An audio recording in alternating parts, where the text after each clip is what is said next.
Hey guys, I'm CheapCuber. I have here in my hands 2x2x3 iCube.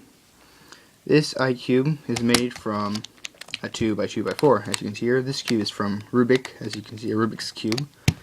And basically what I did was I chopped off one layer and then I was left with this, And as you can see, you might be wondering, you can't move this. Well, you're kind of right. You can't. You can only move it up here, but then it doesn't scramble. So, how do you scramble this thing?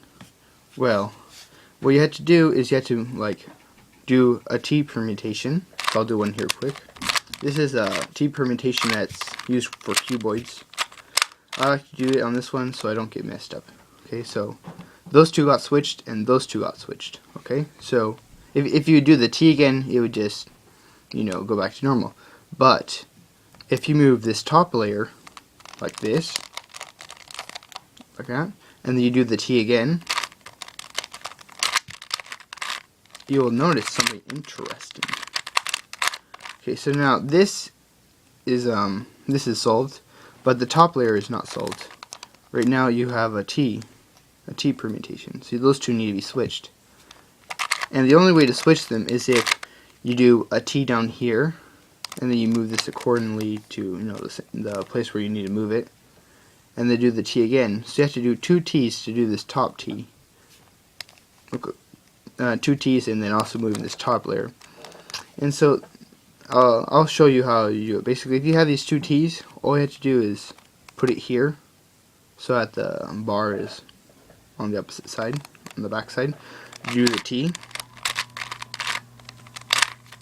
As you can see, I'm doing the T right now, if you haven't noticed.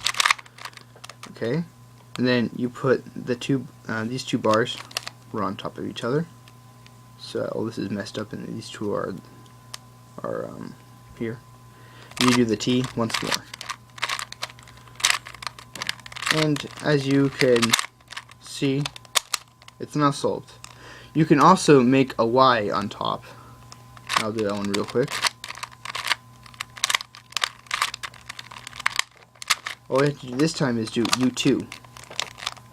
And you do that T again.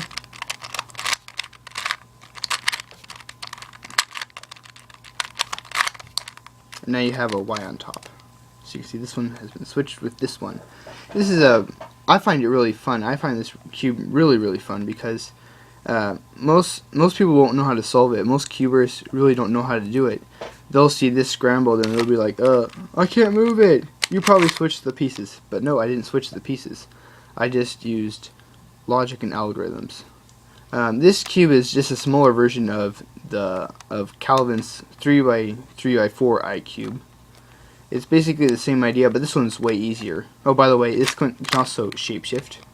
So after you change this up a bit, you can shapeshift it.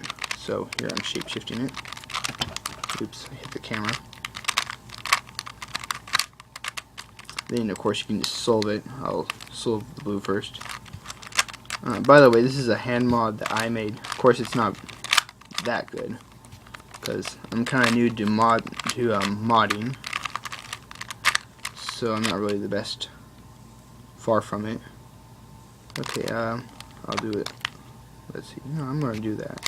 This other algorithm. I was using Ortega. The Ortega method is like the best method ever for 2x2. If you're a beginner, if you want to get better, you can use what's it called, CLL and the other ones, but for those ones you have to memorize like 50 algorithms. Oops. Okay, so as you can see, you can solve it and scramble it. You always have to remember that before you scramble, you have to move these parts up here. Otherwise, it'll be just like a 2x2. It'll be basically like a 2x2 if you scramble it without scrambling this upper layer first.